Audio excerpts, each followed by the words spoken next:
Hello hello दोस्तों, आप सबका स्वागत है मेरी एक और नई रिएक्शन वीडियो में। ये वीडियो भाई नाइला पाकिस्तानी का है, जो कि ये लोग फेक थंबनेल लगाते हैं ताकि जाके लोग देखें और इनके प्रोपेगेंडे देखें कि ये बंदे प्रोपेगेंडे कैसे स्प्रेड करते हैं। अपनी ही पार्लियामेंट में इन लोगों को खुद बेइज्जत होते हैं, खुद पोल खुलती है, फिर कहते हैं कि हम तो बड़ी अफसल कौम है।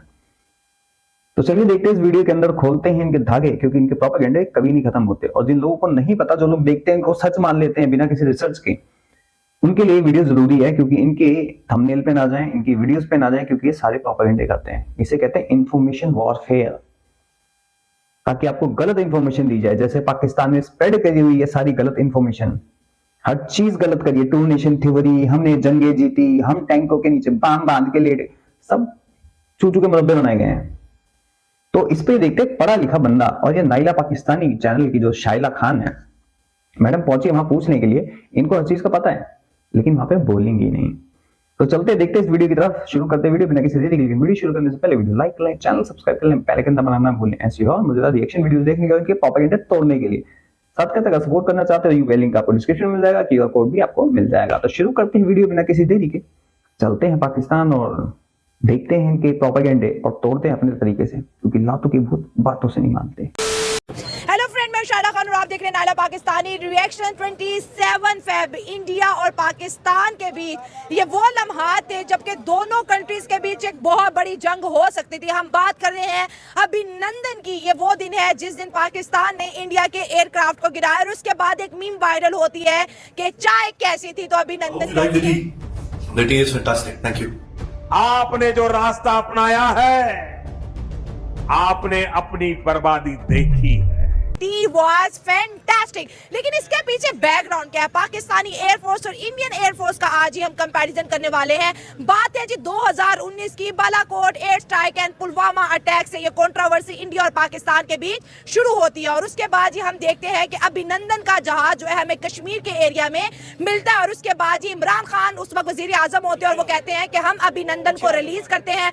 हिंदुस्तान का पायलट हमने पकड़ा हुआ है, हम एज ए पीस जेस्टर हम उसको कल रिहा करने लगे हैं हिंदुस्तान पाकिस्तान। और हम ये जी एक मैसेज पहुंचा रहे हैं कि हम इंडिया के साथ दोस्ती का हाथ बढ़ाना चाहते हैं। हमारे साथ वन एंड ओनली राणा साहब मौजूद है। राणा जी, क्या कहेंगे?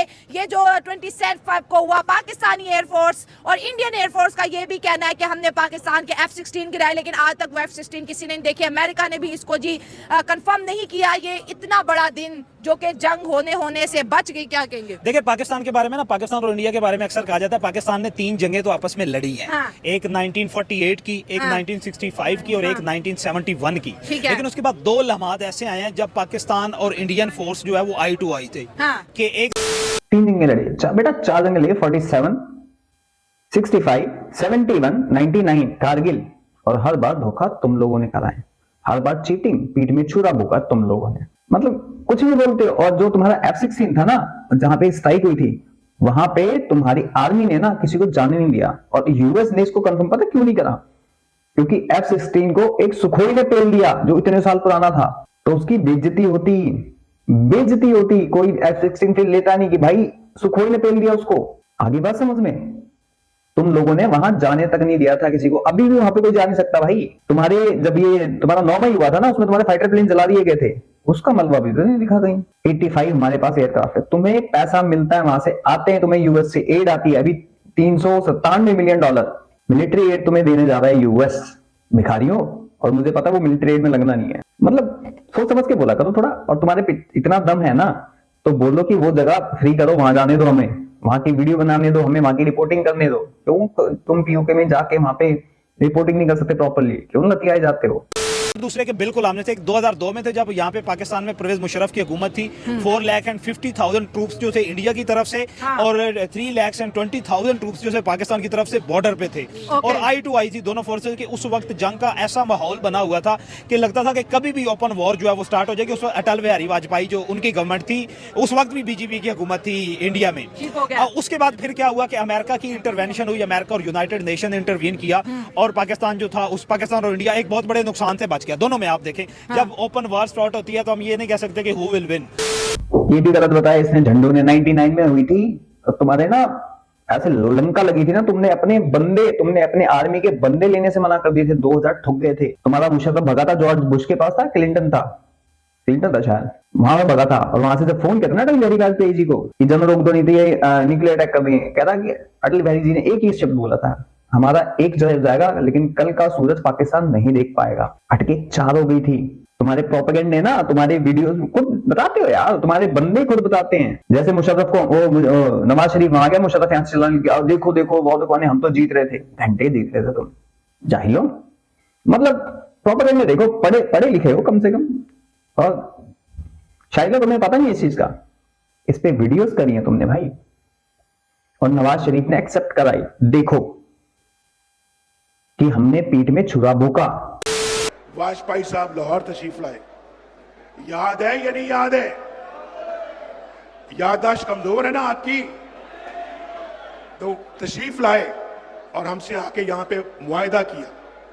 ये अलग बात है कि हमने मुआहदे की खिलाफ वर्जी की, उसमें हमारा कसूर है, उसमें हम कसूरवार हैं। लेकिन तुम लोग इसको निगलेक्ट कर देते हो ना, ना ये तो प्रोपेगेंडा है। तुम्हारे जितने प्रोपेगेंडे वाले बंदे हैं ना, सारे एक्सेप्ट करते हैं चीजों को। तो ये चूचूपंती यहाँ मत करा करो, हम जैसे बंदे खोल देंगे तुम्हारी पोल। तो ये देखा जाता है कि इसकी तबाही ज्यादा होती है कि दोनों ममालिक जो हैं, इंडियन पॉपुलेशन के हवाले से ज्यादा था और पाकिस्तान जो है उसकी बाउंड्री लाइन जो है वो ज्यादा थी, तो उसमें दोनों की तरफ आप ये कह लें कि इक्वल लेवल पे था कि दोनों के साथ। उसके बाद ये वाकया हुआ था आपका फरवरी 27 में। अब ये जो फरवरी 27 का वाकया था ना, इससे पीछे आप तो कुछ दिन चले जाए ना तो 14 फरवरी में एक वाकया हुआ था पुलवामा का। बड़ा हाईलाइटेड था, पूरी दुनिया में उसको जो है वो हाईलाइट किया गया था। हर बड़े न्यूज चैनल, बल्कि इलेक्ट्रॉनिक मीडिया से लेकर प्रिंट मीडिया सब ने उसको कवर किया था।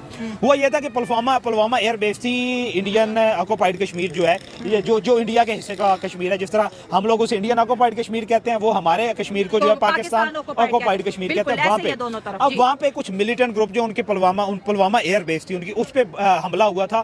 एक आप ये कह लें कि गाड़ी उनकी एयरबेस से जाके टकराई थी, जिसमें 100 किलोग्राम जो था वो बारूदी मवाद था, और बहुत बड़ी उनके बड़े लेवल पे कैजुअलिटीज भी हुई, और 40 के करीब उनके जो है, और ये तो कैलकुलेटेड थे ना। अब कहीं पे भी आप लोग इस तरह के वाकयात होते हैं तो कैलकुलेटेड और कैलकुलेटेड का डिफरेंस होता है। अनकैलकुलेटेड भी उसमें आप ये कह लें कि अमवात भी होती हैं, नुकसानात भी होते हैं, लेकिन जिसको हम लोग कंसीडर नहीं करते। कोई भी कंट्री जो होता है वो। अब बात सुन ले, तेरे फवाद चौधरी ने इसको एक्सेप्ट करा था कि हमने वहां जाके 40 जवानों को मारा है। वो मवाद ना तुम्हारे यहीं से आया था जाहिलो। आगे बात समझ में, ये देख, सुन ले बयान, सुन ले तू तेरे फवाद चौधरी का। जिस एतमाद से उन्होंने आके ये बातें की यहाँ पर कि स्पीकर जनाब शाह महमूद कुरैशी साहब की टांगें कांप रही थी, कह रहे थे हिंदुस्तान हमला कर रहा है। हमने हिंदुस्तान को घुस के मारा है जनाब स्पीकर वहां पे पुलवामा के ऊपर। एक्सेप्ट करते हो तुम लोग, उसके बाद भी तुम्हारे जो भी सो कॉल्ड हैंगे पॉलिटिशियन सब एक्सेप्ट करते हैं, लेकिन उसके बाद भी तुम लोग चूचू के मुरब्बे प्रोपेगेंडा ही भेजते हो हमेशा। अब उसके बाद क्या हुआ था, और ये जो फरवरी का महीना था 2019 का, 2019 आपको पता है कि इलेक्शन ईयर भी था इंडिया में, और उस वक्त है क्योंकि नरेंद्र मोदी की पहली टर्न्योर खत्म होने वाली थी, और बीजेपी को वाकई उसमें था कि हमें कोई ना कोई एक ऐसा स्टांस, कोई ऐसा पॉइंट, ऐसा मुद्दा मिले जिसपे हम लोग, जो आप ये देखें कि पाकिस्तान और इंडिया की पॉलिटिक्स में डिफरेंस ये है कि इंडियन का हर इलेक्शन जो खासकर बीजेपी जो है, भारतीय जनता पार्टी जो है, क्योंकि ये एंटी मुस्लिम इसका एजेंडा होता था, वो अब भी है, उसकी बुनियाद पे ये वोट लेके आते थे। और 2019 में इन्हें एक एजेंडा मिल गया, और जब भी इलेक्शन क्रिटिकली, और उसमें यह था कि मोदी साहब की पॉपुलैरिटी वो भी बड़ी डाउनफॉल कर रही थी, बहुत ज्यादा लो लेवल पे आप ये कह लें कि आप डाउन जा रही थी, और कांग्रेस जो थी वो ऊपर की तरफ जा रही थी। अब ये वाकया हुआ, उसके बाद मोदी को मुद्दा भी मिल गया। मुद्दे के बाद मोदी सरकार ने ये डिसाइड किया कि हमने जो है वो अटैक करना है पाकिस्तान पे। जाहिल मोदी की प्रॉपर्टी पर जो पॉपुलैरिटी थी ना, वो उस टाइम बहुत तगड़ी थी। वर्ल्ड में भी 74% पे नंबर 1 पे चल रहे थे, और अभी भी चल रहे हैं, और इंडिया में भी थी। पुलवामा तुमने करा, तुम ठोके गए। चाइना ने करा, चाइना को पेला गया, और उसके बाद भी इलेक्शन खत्म होने के बाद भी तुम्हारे यहाँ पे अननोन गनमैन आता है, किसी को हार्ट अटैक हो जाता है, कोई एक्सीडेंट में मारा जाता है। सरबजीत याद है जिसको सरबजीत को जिसने मारा था, उसको तुम्हारे कोर्ट ने बाइज्जत बरी कर दिया था, उसको घर में घुस के ना ठोक दिया था। आगे बात समझ में, कोई इलेक्शन ईयर नहीं था। अब ये अटैक के बाद जो आप ये कह लें कि इंटेलिजेंस रिपोर्ट जो है वो दोनों तरफ से कैलकुलेशन होना, कैलकुलेट जो है वो होना शुरू। कबूतर हमारे पास भी कबूतर हमारे पास भी ले आया और इधर से उनका कबूतर हमारी तरफ आता था, हमारा कबूतर उनकी तरफ आता था। और गड़बड़ होने वाली है। उन दिनों में कुलभूषण यादव भी बलूचिस्तान में था और कुलभूषण यादव बड़ा एक्टिव था उन दिनों में। अच्छा। अब कुलभूषण यादव जो था ना, उसके जिम्मे लगाया गया कि आपने इंटेलिजेंस जो है उन दिनों में कुलभूषण यादव बलूचिस्तान से निकल के उसने एजेके का जो है वो ट्रैवल भी किया, वो वहां पे भी गया और उसने इंटेलिजेंस बेस जो है इंफॉर्मेशन वो गैदर करके इंडिया को दी। अब वो जो गैदरिंग थी ना उस वक्त, क्योंकि कुलभूषण यादव को हम लोग फॉलो कर रहे थे 2016 से, 2016 से हम उसको फॉलो कर रहे थे। वो अबे चूचू के मुरब्बे, 2016 में तुमने उसको वहां से ईरान से किडनैप करा था 3 मार्च 2016 को, तो वो बाहर कैसे आ गया? जाहिलो, तुमने उसको पकड़ा, जेल में डाल रखा है और तुम अभी तक कुछ प्रूफ नहीं कर पाए उसके अगेंस्ट। तुम्हारे कानून में चेंज आया, चेंज करना पड़ा, तुम्हें अमेंडमेंट लाना पड़ा स्पेशली कुलभूषण यादव के लिए। तुम गए थे इंटरनेशनल कोर्ट में ना, वहां पे क्या हुआ? जूते खाए। 2016 से 3 मार्च 2016 से तुमने उसको पकड़ रखा था, 2019 में बाहर कैसे घूम गया? अगर वो बाहर आता तो तेरे को लगता है कि वो पाकिस्तान में रहता? क्या दिमाग की तुम्हारी, सच में वही बात है, बंदर को दी हल्दी उसने अपने पिछवाड़े पे मल दी। तो ये वो आएंगे। लंबे अरसे से पाकिस्तान में रह रहा था। अब उसने वो पाकिस्तान को भी कैप्चर करने का काम, क्योंकि पाकिस्तान को जाहिर बात है पाकिस्तान मॉनिटर कर रहा था, पाकिस्तान को भी एक एज मिल गया। अब पाकिस्तान ने ना सो कॉल्ड इन्फॉर्मेशन जो ना स्प्रेड करवाना शुरू कर दी। पाकिस्तान के अपने आप ये कह लें स्लीपिंग सेल्स जो थे, या पाकिस्तान की जो अपनी इंटेलिजेंस बेस्ड इंटरनल इंटेलिजेंस जो होती है, जिसे रीजनल इंटेलिजेंस कहते हैं, वो नॉन सिविलियन होते हैं। हर रियासत स्टेट जो होती है ना, जिस तरह कश्मीर में जो इंडियन ऑक्युपाइड कश्मीर है, वहां पे भारत के अपने सिविलियन इंटेलिजेंस, आप सिंपल कह लें कि आप और मेरे जैसी जो सिविल पॉपुलेशन होती है उसको पे किया जाता है और उनसे इंटेलिजेंस के फराइज वो सारे अंजाम दिए जाते हैं। और ये आप इसकी मैं एक बेहतर एग्जांपल आपको देता हूँ कि जो हमारी 1965 की वॉर थी ना, उसमें हमारे आप ये आज़ाद कश्मीर से जो फ्रीडम फाइटर थे वो जब वहाँ पे गए और एक अनयूजुअल मूवमेंट जब वहाँ पे शुरू हुई थी, ऑपरेशन जिब्राल्टर जिसे हम लोग कहते हैं, जी बिल्कुल, हाँ। उसकी सबसे पहले जो भिनक पड़ी थी ना, वो वहाँ पे एक चरवाया था जो कि बेसिकली रॉ का एजेंट था, रॉ से पे करता था सिविलियन। उस चरवाए ने वो इंडियन आर्मी को खबर दी थी कि वहाँ पे अनयूजुअल मूवमेंट जो है और चौकियां बनाई जा रही है, क्योंकि बॉर्डर एरियाज में देहाती ही आर्मी, देहाती बिल्कुल देहाती, वही जो अबे जाहिल के बच्चे, ऑपरेशन जिब्राल्टर तुमने करना था, तुमने 65 में इधर राजस्थान की तरफ अटैक करा, 120 हमारे सैनिक थे सिर्फ वहां पे, 120 और तुम्हें ठोक दिया था 65 के अंदर।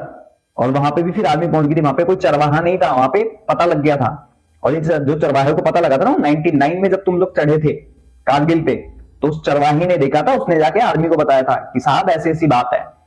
झंडुओं कम से कम फैक्ट तो ढंग से बताया करो। शायद तुम ऐसे झंडुओं को लेके आती हो, अपनी बेइज्जती करवाती हो, हैं? पाकिस्तान भी बेइज्जत होता है और थंबनेल ऐसा लगा देते हो तुम लोग, हैं?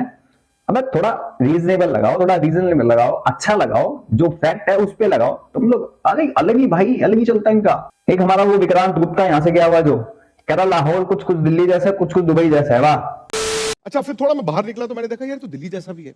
हमारे जो लुटियंस दिल्ली है, जो जहाँ पे बड़ी बड़ी एम्बेसीज भी हैं, मैंने कहा यार ये तो बिल्कुल वैसा भी है।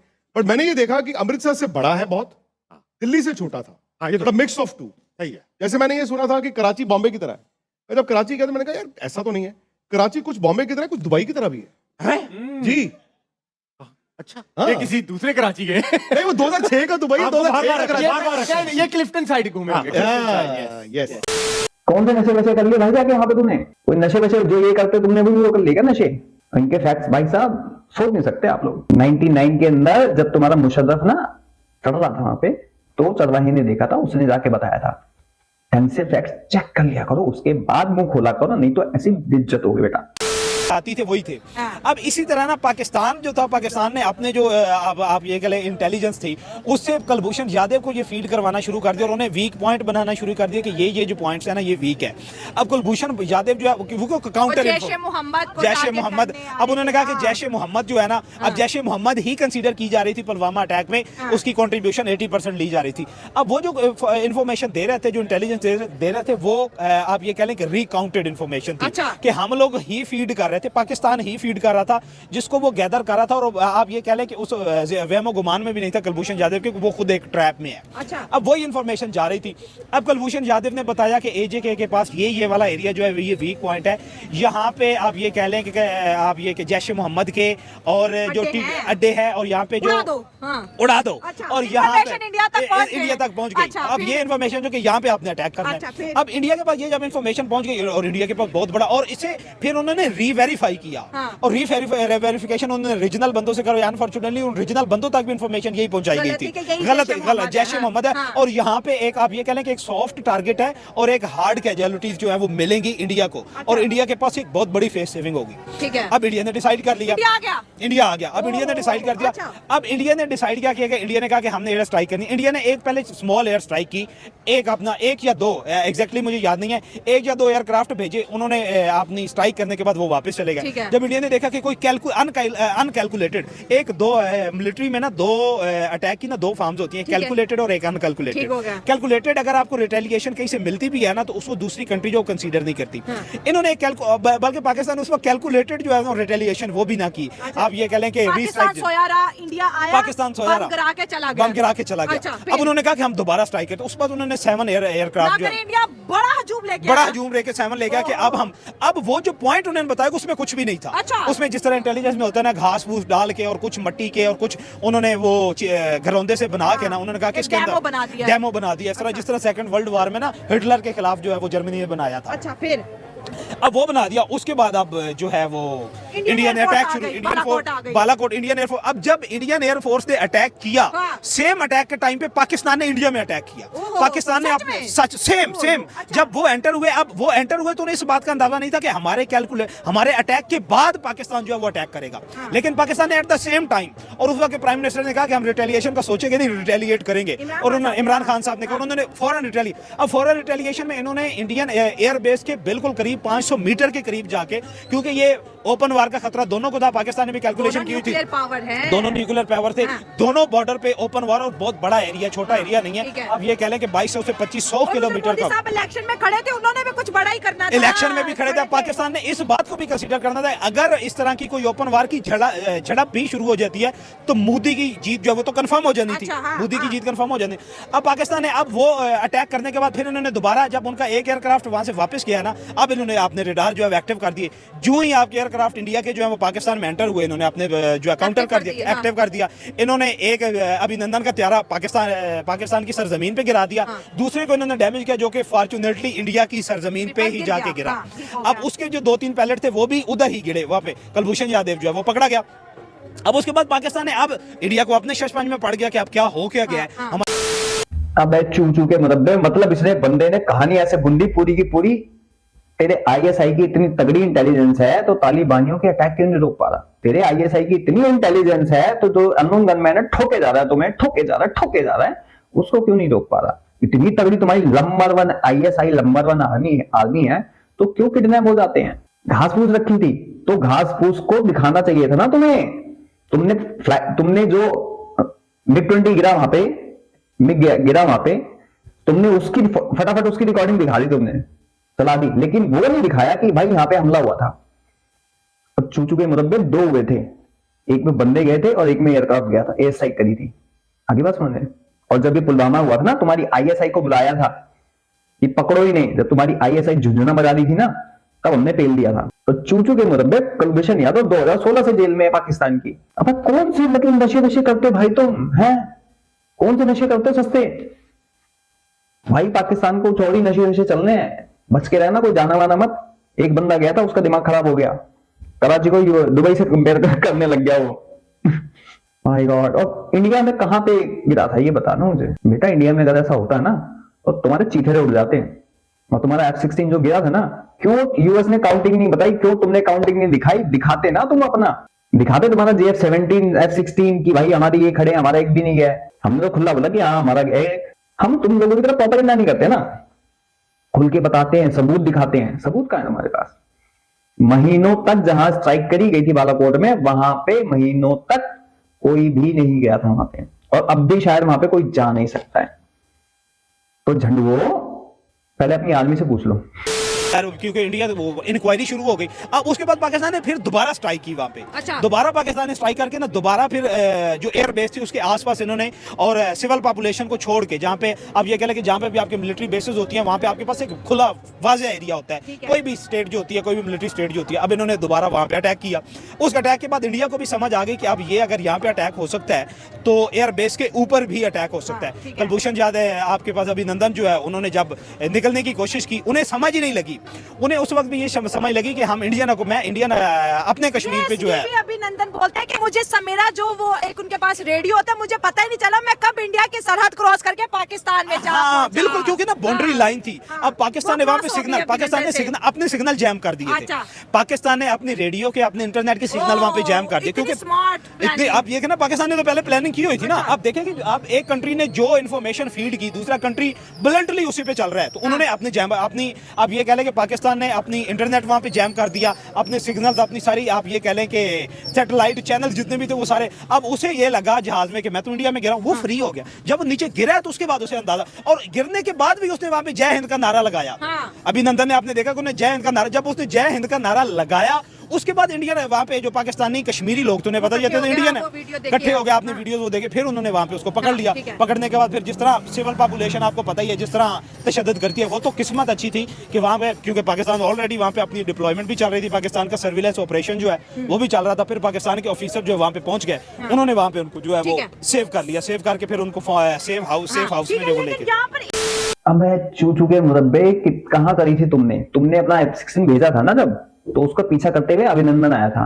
2 प्लेन आए थे बालाकोट के बाद, और रेडियो फ्रीक्वेंसी में कुछ प्रॉब्लम आ गई थी, और तुम्हारी सैटेलाइट, तुम्हारे इंटरनेट बंद होने से घंटा कोई फर्क नहीं पड़ता। इंडिया की बहुत सारी सैटेलाइट ऊपर आएंगी, वो उनसे कनेक्ट है। इवन हमारे एयरफोर्स वाले जीपीएस यूज नहीं करते, हमारे नैविक यूज करते हैं। तुम्हें चू के मुरब्बो यही नहीं पता कि जो फ्रीक्वेंसी, जो भी चैनल यूज होते हैं वो मिलिट्री के अलग होते हैं, जो पब्लिकली होते हैं वो होते ही नहीं है। अब भाई क्या कहानी सुना रहा तू है? जो मिलिट्री के होते हैं उनका इंटरनेट, उनका जो भी कम्युनिकेशन होती है सब अलग होते हैं, सिविलियन नहीं होते हैं। और Indian army, Indian air force GPS use नहीं करती, नेविक यूज करती है। हमारी कितनी सारी सैटेलाइट ऊपर है। जो हमारा MiG-20 था वो बहुत पुराना था और कांटेक्ट टूट गया। जो हमारा ATS था वहां पे, एयर ट्रैफिक कंट्रोल, पता नहीं लगा, थोड़ा सा अंदर आ गया था बस। तुम्हारा गिरा, उसकी मिसाइल लगी, वो टूट गया, बस बात खत्म। और 100 सुअर मिलके एक शेर को पकड़ के लेके जाते थे बेटा, वो छाती चौड़ी करके तब भी चल रहा था, क्या उखाड़ लिया। और ना एक साइन हुआ था, क्या कहते हैं उसको, मेरे को, जिनेवा कन्वेंशन के अकॉर्डिंग, जिनेवा कन्वेंशन के अकॉर्डिंग तुम जो प्रिजनर्स होते हैं, वॉर ऑफ प्रिजनर्स होते हैं, उनको नहीं रख सकते, उनको वापस करना पड़ता है। आगे बात समझ में? वो तुमने भी साइन करा, हमने भी साइन करा है। बात समझ में आई? भाई कहां से लाते हैं ये फैक्ट्स, ऐसे ऐसे प्रोपेगेंडा फैलाते हैं और हमारे इंडियन को देखते हैं, समझ भी नहीं आता। जाओ थोड़ा रिसर्च करो बेटा।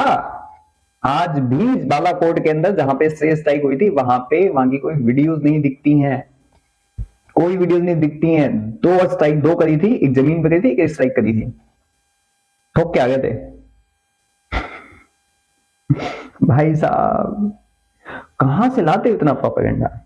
इंडियन साइड भी रखे, ये जी पाकिस्तानी साइड का सारा किस्सा हमने सुना दिया कि बालाकोट एयर स्ट्राइक का पाकिस्तान को ऑलरेडी से ही पता था। अभिनंदन तो पाकिस्तान में पाया गया। इंडिया ये क्लेम करता है आपका F-16 किधर है? हमारे पास 85 F-16 है जो हमने अमेरिका से लिए हैं, लेकिन इंडिया क्लेम करता है एक गायब है। ये अमेरिका से जब पूछा जाता है इंडिया के जाने से, तो अमेरिका कहता है हमारे F-16 तो पूरे के पूरे, ये एक F-16 गायब है। ये क्या है? देखें वो बिल्कुल, मैं अब ना जो इनिशियल इन्फॉर्मेशन आई थी ना, जो इनिशियल इन्फॉर्मेशन इंडिया के पास गई ना, इंडिया के अपने त्यारे की इन्फॉर्मेशन गई कि पाकिस्तान का त्यारा वहां पे गिर गया। ठीक है। अब इनिशियल, अब ये देखें कि इंडियन मीडिया तो आपको पता ही है कि जितना नेशनलिस्ट है और जितना वो बात को उठाते हैं और उनकी बात हायर लेवल तक पूरी दुनिया में सुनी भी जाती है। पहले ये खबर चलाई गई। अब इस खबर को कंफर्म करने के लिए इंडियन, इवन के गवर्नमेंट टू गवर्नमेंट इंडिया से, अमेरिका से बात हुई, और मोदी और ट्रंप की, उस वक्त ट्रंप की गवर्नमेंट जो है वो थी, और आपको पता ही है कि ट्रंप इंडियन इंटेलिजेंस वहां पे CIA से बात की गई। CIA से बात करने उन्होंने कहा, उन्होंने पाकिस्तान से कंफर्म किया, पाकिस्तान ने कहा कि भाई हमारे तो पूरे हैं, हमारे पास तो आपके जितने एयरक्राफ्ट है हमारे पास तो पूरे हैं। उसके बाद फिर इंडिया को जाके समझ लगी कि वो एक्चुअली त्यारा भी हमारा ही गिरा। हाँ, पाकिस्तान का अब कुछ उसमें ना कुछ हमारे थोड़ा एक त्यारा डैमेज हुआ था।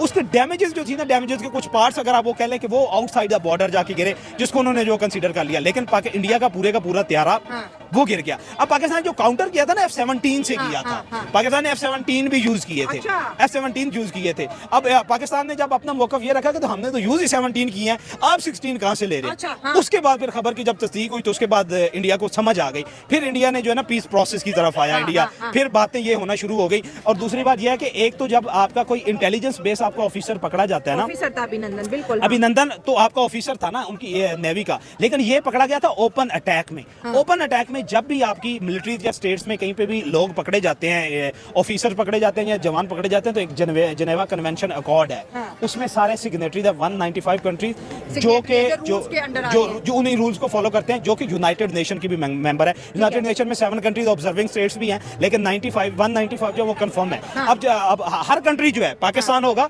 वो भी जेनेवा कन्वेंशन का आप ये कह लें कि फायदा लेता है। इंडिया था, इंडिया ने भी जेनेवा कन्वेंशन, फिर उस जेनेवा कन्वेंशन के अकॉर्डिंग जो है ये बातचीत होना शुरू हो गई, और फिर ऑफिशियली इंडिया ने रिलीज की डिमांड शुरू कर दी। और दूसरा उन्होंने ये डिमांड की कि हमारा ऑफिसर है और उसको ऑफिसर लेवल पे और एक ओपन कैदी के तौर पे जो है ना उसको ट्रीट किया जाए। 2019 की बात कर रहे हैं। तूने इतनी कहानी सुना दी, चल जिनेवा कन्वेंशन वाली बात ठीक है तेरी, लेकिन तूने इतने प्रोपेगेंडे बताए। तुम्हारा JF-17 था, वो F-17 नहीं है। F-16 तुम्हारा डैमेज नहीं हुआ था, ठुक गया था पूरा अच्छे से। ना उसने यूएस ने उसका डाटा दिया, ना तुमने डाटा दिया। अगर यूएस उसको खोलता तो यूएस के F-16 कौन लेता, जब पता ही लगता कि भाई ये तो MiG-20 ने उड़ा दिया, इतना पुराना एयरक्राफ्ट उसने उड़ा दिया, तो उसकी क्या वैल्यू रहती है। आगे बात समझ में। तुमने JF-17 जीता हुआ दिखा दिया, लेकिन तुमने बाकी चीजें नहीं दिखाई, तुमने आज तक नहीं दिखाई है भाई, आज तक नहीं दिखाई। तुम 65 की वॉर की बात करते हो, टैंक छोड़ के भागे थे तुम, हमारे पास सबूत है। 71 में सुअर बने थे, 93,000 सरेंडर हुए थे, सबूत है। 99 में तुमने अपने 2,000 फौजी की डेड बॉडी लेने से मना कर दिया था, सबूत है। 47 में तुमने अटैक करा था जम्मू एंड कश्मीर पे, उसका भी सबूत है। और राजा हरि सिंह ने हमारे साथ साइन किए थे, उसका भी सबूत है। तुम्हारे पास क्या है, बाबा जी का ठुल्लू, कुछ नहीं। और भाई बंदे के तू एक काम कर, तू स्टोरी लिख और पिक्चर चलना ऐसी काल्पनिक, हम पूरे सबूत के साथ चलते हैं। तुम्हारा भी 9 मई वाला हुआ था, तुम्हारे एयरक्राफ्ट फूक दिए गए थे, तुमने उसके सबूत दिए कि भाई फूक गया, खराब हो गया, क्या हुआ? नहीं, हमारे पास तो पूरे हैं। फिर कहते हैं हम JF-17 बनाते हैं, असेंबल को ही कहते हैं बनाते हैं। तुम्हारे यहाँ पे असेंबल होते हैं जाहिलो।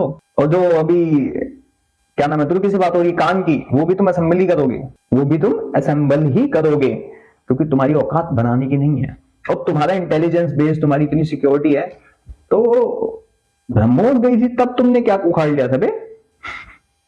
देख रहे थे, हाँ भाई इतना अंदर आ गया। कहां गया था? मियां चंदूक में। कैसे कैसे प्रोपेगेंडे करते हुए हैं अपनी नाकामियां छुपाने के लिए। तुम्हारी आर्मी, तुम्हारे लोग प्रोपेगेंडे करते हो, तुम लोग उसमें देखते भी नहीं भाई। हाँ बिल्कुल ठीक है। हमारे देश में ना कुछ चूचू के मतब्बे जो सबूत मांगते हैं, केजरीवाल जैसे सबूत मांगते हैं, आर्मी से सबूत मांगते हैं।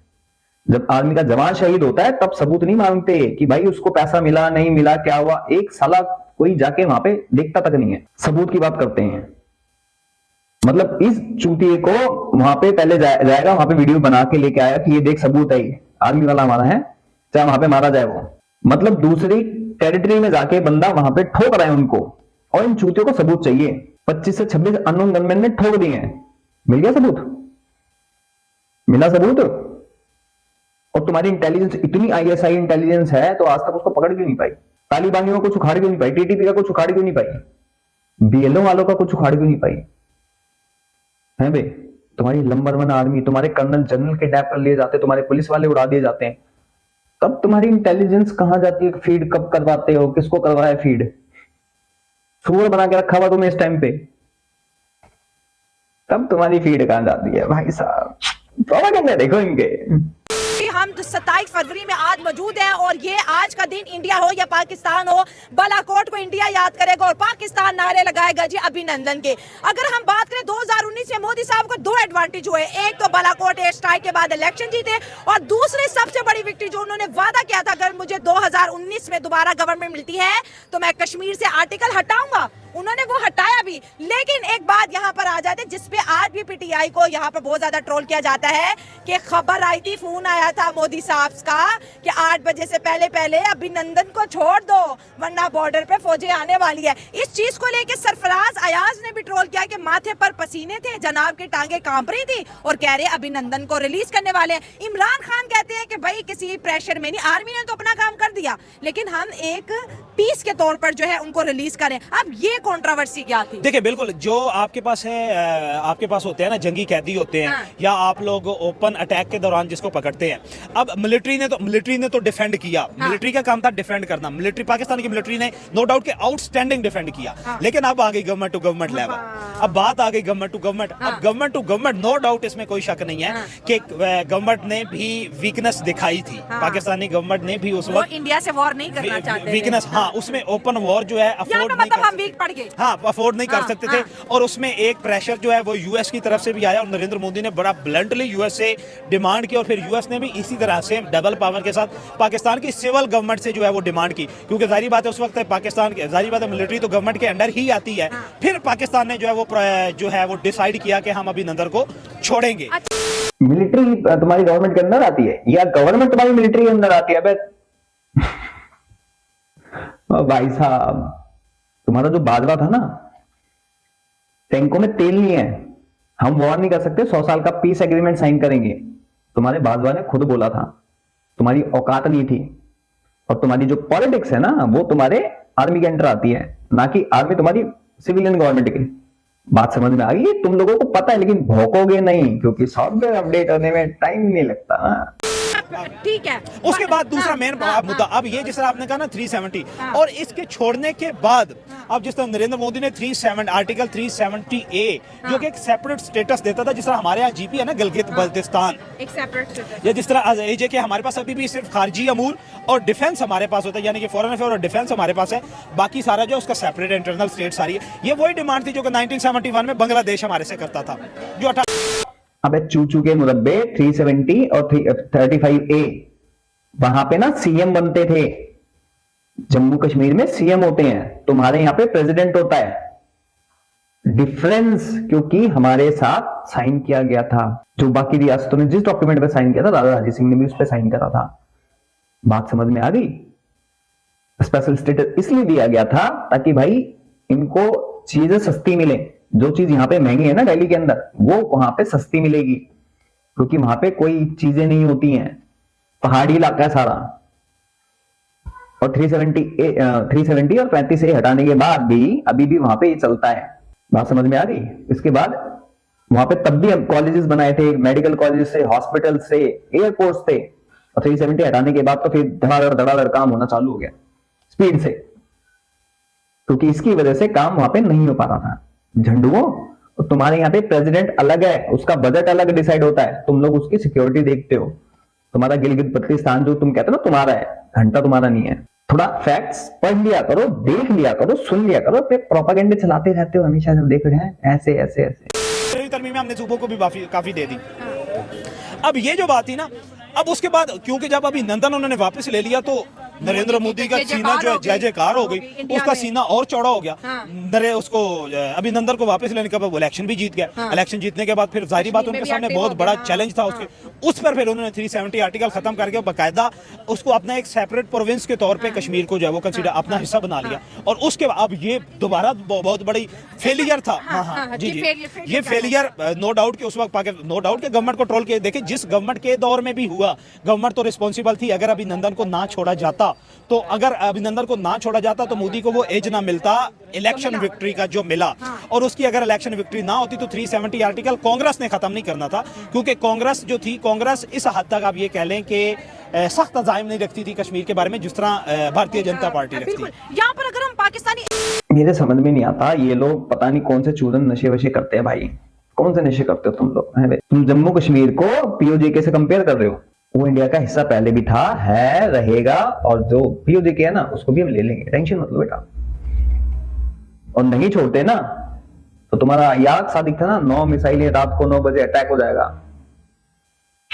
भाई फटके हाथ में आ गई थी, माथे पे पसीने थे, टांगे कांप रही थी, टैंकों में तेल नहीं थे,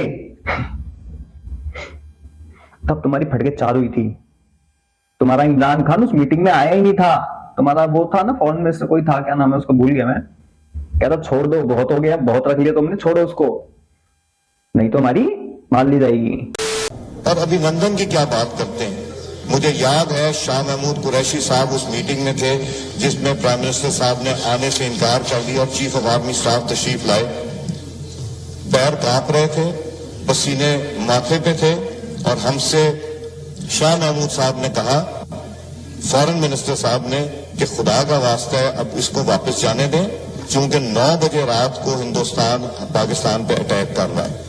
एयरफोर्स की डॉक्टराइन की बात करें तो काफी टाइम से हमने देखा है कि पाकिस्तानी एयरफोर्स के बीच अब ये चीज पाई जाती है या कोई उनकी ये प्लानिंग है कि हम जो है अब जब भी अटैक करेंगे तो अपनी सरहद से बाहर जाके करेंगे। जैसे अफगानिस्तान में भी हमने देखा कि भाई जो हमारे साथ, ईरान में भी हमने देखा। तो ये जो चीज है कि अब हमारे साथ कोई आंखें दिखाएगा तो लो भाई हम अपने जंगी जहाज उड़ाएंगे, उसके घर में जाके घुस के मार के आएंगे, जो मोदी साहब कहते हैं घर में घुस के मारेंगे। देखिए अब घर में घुस के मारने वाला जो नो डाउट कि ये एयरफोर्स की स्ट्रेटजी और पॉलिसी जो है, और पाकिस्तान के पास अब मजबूत तरीन एयरफोर्स है, इसमें कोई शक नहीं है। पर आप ये देखें ना, पाकिस्तान के पास जितना अवेलेबल एरिया ऑफ डिफेंस है उसमें तो पाकिस्तान के पास आउटस्टैंडिंग एयरफोर्स है, उसमें तो उस एयरफोर्स जो है। और इस आप ये कह लें कि आप स्ट्रेटजी को चेंज किया कि हम अब जब भी टारगेट करेंगे ना बॉर्डर के ऊपर नहीं करेंगे, ये आपका बॉर्डर है, बॉर्डर के ऊपर नहीं होगा, बॉर्डर की दूसरी साइड पे होगा। और सेम उस वक्त भी किया। उसके बाद ईरान के साथ, ईरान से हमें रिटेलिएशन आई, हमने ईरान के अंदर जाके स्ट्राइक की। उसके बाद अफगानिस्तान से आई टीटीपी पाकिस्तान में बहुत सारी ऐसी कार्रवाइयों में मुलविस था। फिर हमने अफगानिस्तान में भी जाके सेम उसी एटीट्यूड के सामने बताया कि हम स्ट्राइक कर सकते हैं। और ये देखें कि ये आप ये कह लें कि ये प्लस पॉइंट है एयर स्ट्राइक करके आराम से बैठ जाते हैं। ये स्ट्रेटजी है। अब ये देखें कि शोर भी नहीं करते, देखें ना, रोला नहीं डालते ना, हम मीडिया को कहते हैं कि रोला डालना है। दूसरी बात यह है कि आप वहां पे स्ट्राइक करते हैं और फिर हिफाजत पाकिस्तान के। तुमने ईरान में अटैक करा, क्या हुआ फिर? ईरान ने भी ठोक दिया। तुमने अफगानिस्तान में बच्चे औरतें मारी हैं, उसके बाद क्या हुआ तुम्हारा? हो क्या रहा है तुम्हारे साथ इस टाइम? तुम्हारी चैंपियन ट्रॉफी को थ्रेट है, तुम्हारे यहाँ पे ब्लास्ट हो रहे हैं, लोग मारे जा रहे हैं, 48, 48, 50, 50, 7, 7, 25, 20 रोज के है। कभी तुम्हारा आर्मी वाला उठा लिया जाता। तुम इतने फट्टू हो, आके दुबक के बैठ जाते हो। तुम ईरान में वहां पे कर सकते हो, गलती से जरा आ गए ना तो तुम्हारा क्या हाल होगा तुम सोच भी नहीं सकते। और तुम गलती से अगर ये कांड करा होता ना, जो तू कह रहा है, जो हुआ ही नहीं कभी है, क्योंकि बेटा इंडिया छुपाता नहीं है तुम्हारी तरह। इंडिया आकर बोलता है और तुम लोग पता है क्यों चुपचाप बैठ जाते हो? क्योंकि बाहर का प्रेशर तुम झेल नहीं सकते, क्योंकि तुम भिखारी हो। हम तुम्हें ठोक भी देंगे ना, हमें घंटा फर्क नहीं पड़ेगा कि बाहर वालों को कैसे जवाब देना, हमें पता है। समझ में आ गई बात बेटा? नहीं आई तो जाके पढ़ ले अच्छे से।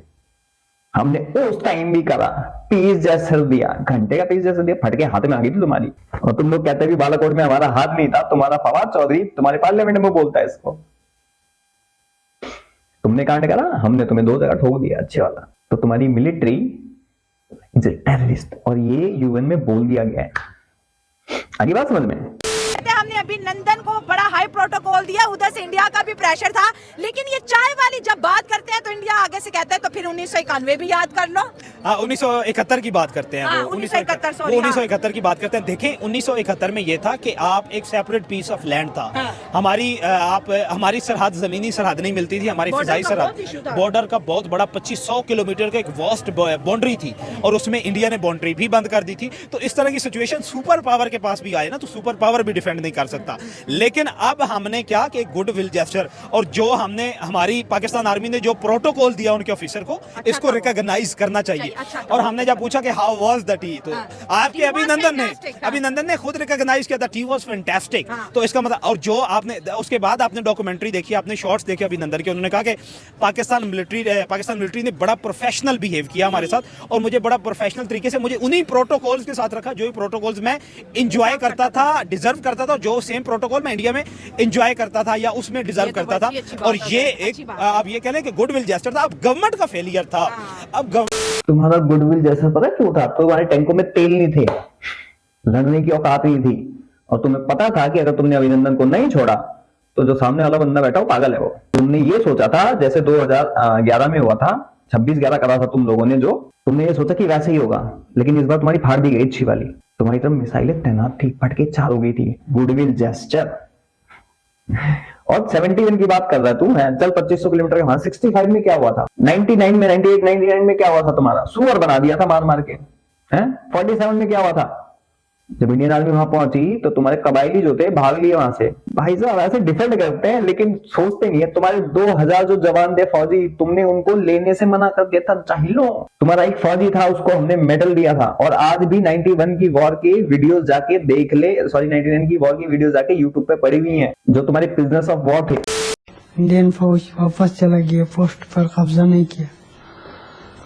3 दिन तक मैं वहां पर पड़ा रहा सर, 3 दिन तक मैं रिपोर्ट देते हुए गया, अभी आकर आपको ले जाएंगे, दूसरा दिन तीसरा, किसी ने नहीं ले गया सर। 3 दिन के बाद फिर अटैक हो गया, पोस्ट कब्जा हो गया सर। दूसरा दिन फिर एक इंडियन फौजी आ गया सर, करीब आ गया तो मैंने उसको बताया भाई मैं जख्म है, मुझे नहीं मार रहा है। अब सर नहीं ले गया, अच्छा नहीं होने की वजह से नहीं ले गया, नहीं तो 3 दिन में ले जाना चाहिए जख्मी को। अगर अच्छा होता तो 3 दिन तक एक जख्मी कैसे नहीं ले जा सकता। लड़ाई करना जानते हैं सर, जख्मी ले जाना, डेड बॉडी ले जाना नहीं जानते। बात समझ में आ गई? नहीं आई तो फिर दोबारा सुन ले, जाके देख ले वीडियोस। हमें छोड़ के भाग गए, तुम्हारा एक बंदा था पता नहीं, उसको फिर इंडिया ने उसको अवार्ड दिया था ब्रेवरी का, तब जाके तुमने उसको रिकॉग्नाइज करा। तुमने तो डेड बॉडी लेने से मना कर दिया था, अपने टैंक 65 में छोड़ के भाग गए थे। वहां कौन सा 2500 किलोमीटर का डिफरेंस था, कौन सा था? भाई इतने प्रोपेगेंडा करते हैं कि बुड्ढे से लेके जवान तक सारे, बुड्ढे से लेके ये बुड्ढा देखो। आप 1965 की जंग में भी हिस्सा लिया, आपने 1971 की जंग में भी हिस्सा लिया, थोड़ा सा इसका भी बताएं। 1965 में ना 600 टैंकों का हमला हुआ था। अच्छा, इंडिया की तरफ से? इंडियन से जो है ना, तो उसमें जो मैंने सारे जानता हूँ हथियारों को, जितनी खौफनाक आवाज टैंक के गोले की होती है ना, ऐसी खौफनाक आवाज जैसी मैंने नहीं सुनी। और 71 की जंग में तो ये हुआ, इंडिया के जहाज आए तो सायरन नहीं हुआ। ये मेरी साइकिल है और इंडियन जहाजों ने एक बाम्बूस पॉइंट पे गिरा जहां 8 सेकंड पहले मेरी साइकिल। अब ये बताओ 8 सेकंड में साइकिल से कितनी दूर जा सकता है, और आर्टिलरी गिरेगी तो कितना उसका इंपैक्ट पड़ता है, ये बच जाता। 71 की वॉर देखी, वॉर देखी, वॉर ऑफ प्रिजनर था नहीं था ना, वॉर देखी, घंटा वॉर देखी तुमने। हंसी आती है मुझे यार सच में। और जो इंडिया से इन लोगों को देखते भाई, बंद करो इनको देखना, तो खोपड़ी खराब हो जाएगी तुम्हारी। तुम लोग फिर इनकी तरह फिर बोलोगे उसकी तरह, विक्रांत गुप्ता की तरह, लाहौर दुबई की तरह लगता है। गवर्नमेंट मोदी के प्रेशर में आ गई, गवर्नमेंट मोदी के प्रेशर में, उस वक्त की गवर्नमेंट मोदी के प्रेशर में आ गई।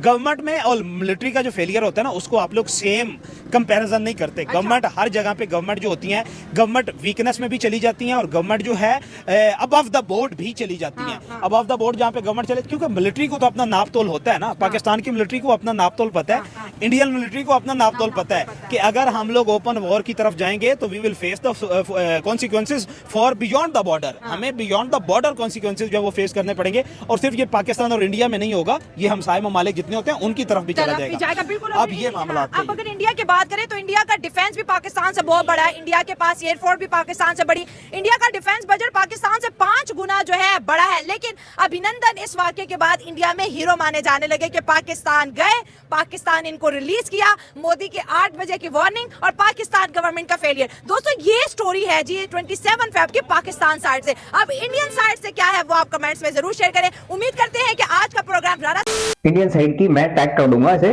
ठीक है, और विद प्रूफ टैग करूंगा। जो इसने प्रोपेगेंडा फेंके है ना, ही वाज फैंटास्टिक। तो आप बताएंगे 71 में कितने, और हाँ तुम्हारे 65 के अंदर एक बंदा था एयरफोर्स का, उसको हमने पकड़ा था, 3 साल रखा था। 3 साल बाद वो रिलीज हुआ। फिर 98 के वो वॉर के अंदर जो कारगिल हुआ था, उसमें वो एयरफोर्स चीफ बना था। उसने अपने पायलट नहीं भेजे थे, उसने मना कर दिया मुशर्रफ को कि भाई मैं एयरक्राफ्ट नहीं भेजूंगा, क्योंकि 65 में उसका जो हाल हुआ था उसको पता है। आगे बात समझ में। और तुम इतनी प्रोपेगेंडा कहां से लाते हो भाई, कहां से लाते हो? तुम्हारे पास कोई प्रूफ नहीं है, मैं प्रूफ दे के बता रहा हूं। अभी उसकी बात करते हैं, कुलभूषण यादव की 2016 में अरेस्ट हुआ, वो उसको लेके उठाते लेके आए, किडनैप करके लेके आए, और 2019 में उसको रिलीज कर रखा था। वाह क्या तुम्हारे लिए तो तो वही बात है यार, इनके लिए सिर्फ एक ही डायलॉग मेरे पास आता है, बंदर को दी हल्दी उसने अपने छाड़े मल दी। और ये वही बंदे हैं। और कौन से सस्ते नशे करते हैं मुझे नहीं पता, तो भाइयों और उनकी बहनों संभल जाओ, सुधर जाओ, इनको देखना बंद कर दो, नहीं तो विक्रांत गुप्ता वाला हाल होगा। उसको कराची दिल्ली की तरह, दुबई की तरह दिखा। वाह।